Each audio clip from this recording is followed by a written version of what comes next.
Do you spend hours in your head thinking about something that happened, could have happened, or might happen? Do you ask others what to do so you don't make a mistake? Welcome to the Playing It Safe podcast. I am Dr. Z, your host. I am a clinical psychologist, an author, and a person that is super passionate about sharing with you science-based skills to overcome any type of fear-based struggles. Who doesn't experience fear? Who doesn't play it safe? In this show, we will discuss how fear-based reactions happen in day-to-day life, how playing it safe behaviors look like, sound like, and feel like, how you can put into action solid tips from behavioral science to get unstuck from worries, fears, obsessions, and anxieties, and how you can start doing what works, what matters, and what you care about. Behavioral science doesn't have to be boring.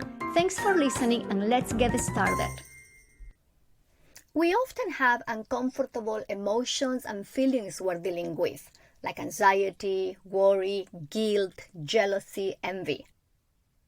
We also have uncomfortable views about ourselves, like I am bad, I am ugly, I am stupid. And many times we believe that when having an uncomfortable emotion, when having a negative thought, when having painful memories, those are cues that something needs to be fixed, repaired, or replaced within us. But what if our internal experiences are just that, internal experiences? But what if what we do with them or what we do in response to them is much more important than what those experiences are? Hello everybody, this is Dr. Z and I want to welcome you to another episode of the Playing It Safe podcast.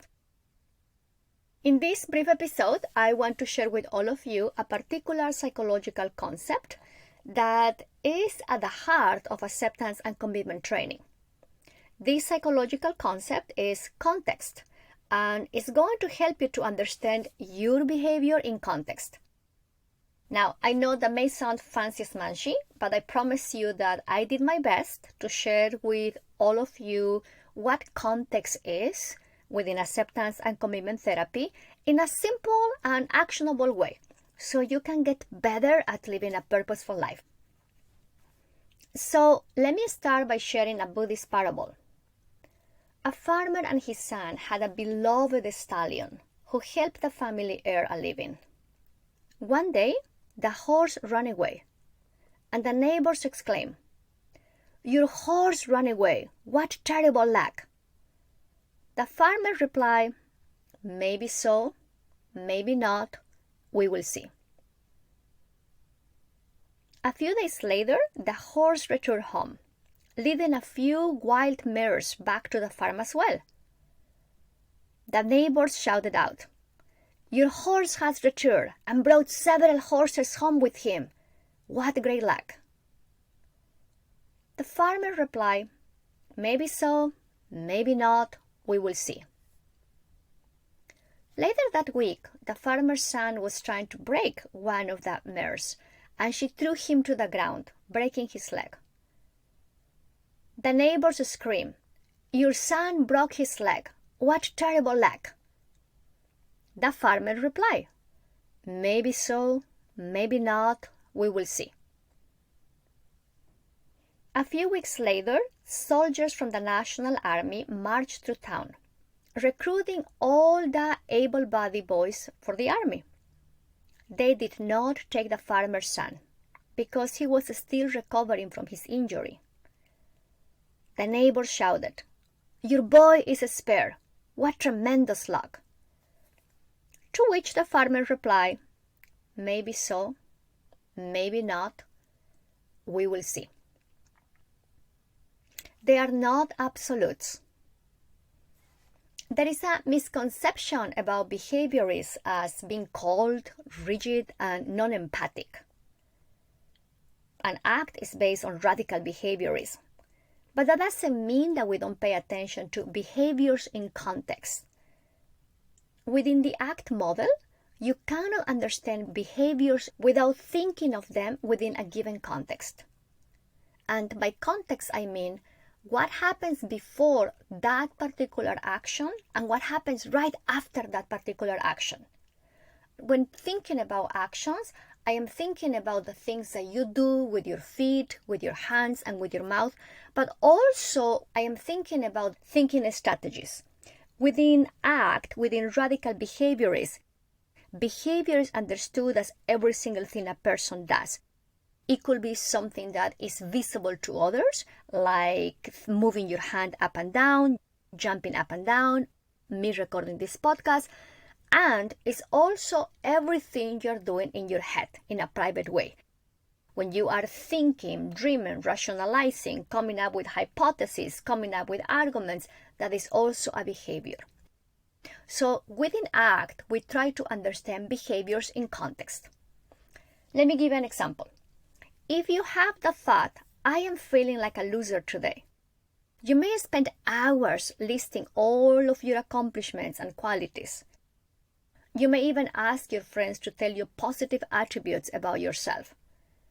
You may even start thinking positively about yourself. You may say things like, I have raised 2 children, I provide for my family, and so on and on.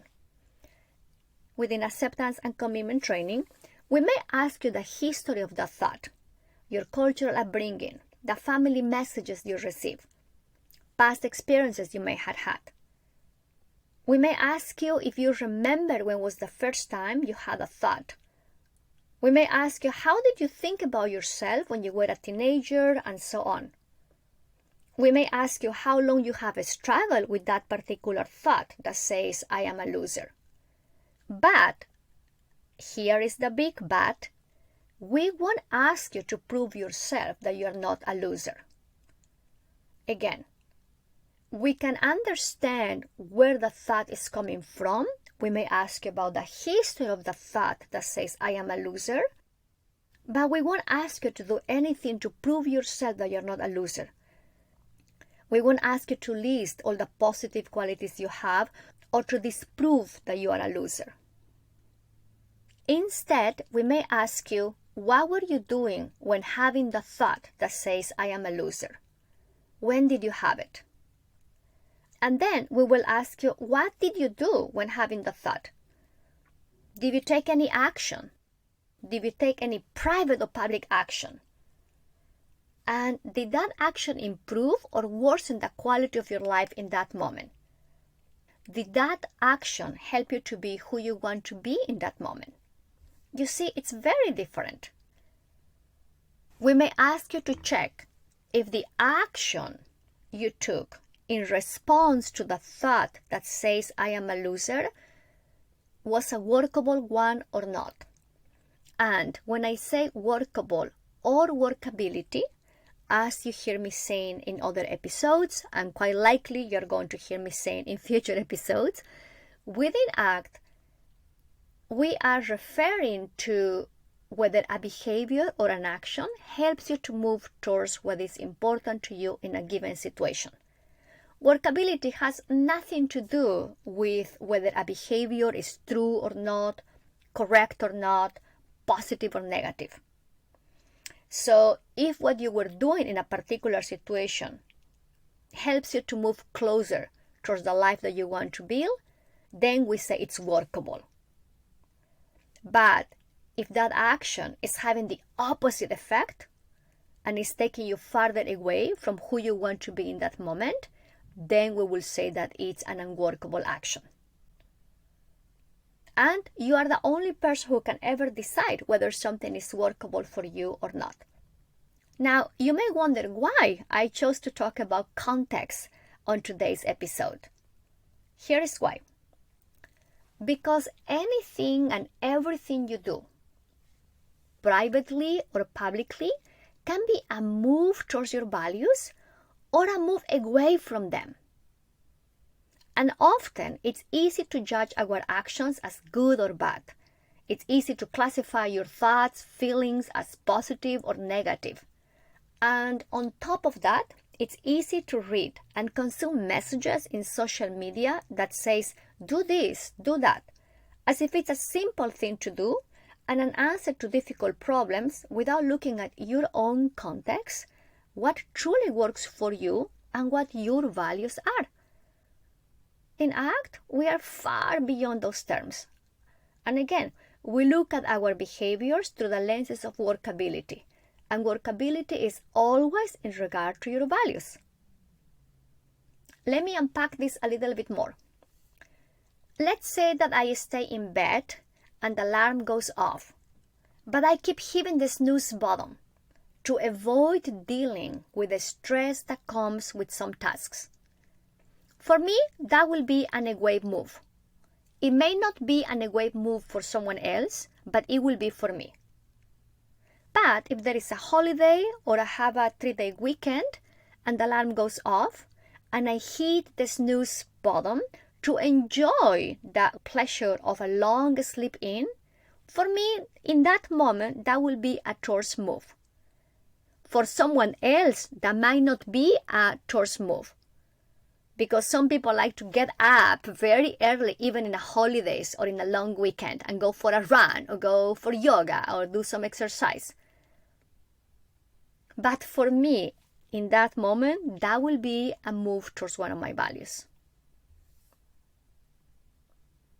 So let me give another example. Let's say that I got invited to a party, but I decide to cancel at the last minute. And I was doing that because my kiddie got sick and I need to take him to the emergency room.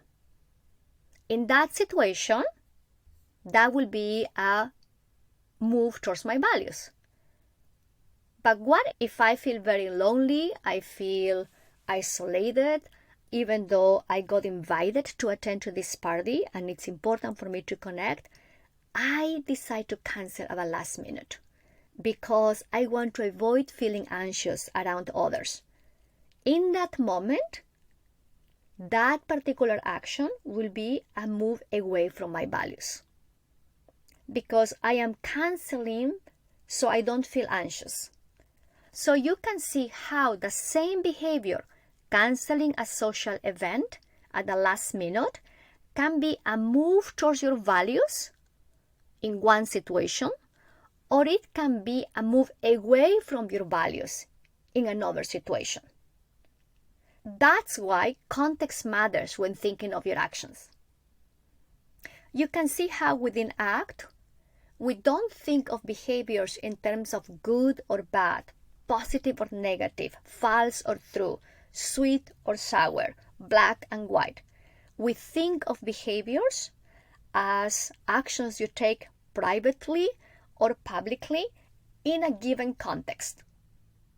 And that's why your context matters, because instead of wrestling with those uncomfortable internal experiences, painful memories, criticizing thoughts, and taking them as the absolute truth, it's much more important for you to take a look at how you respond to them. What do you do when having those uncomfortable experiences? And are those actions a move towards your values or a move away from your values? So understanding your behavior in context is going to help you to give yourself the freedom to choose how to handle uncomfortable moments. I hope this episode was helpful. If you want a refresher about values and workability, please listen again to episode 23. If you have any questions, please go to the website www.thisisdrz.com and feel free to email me.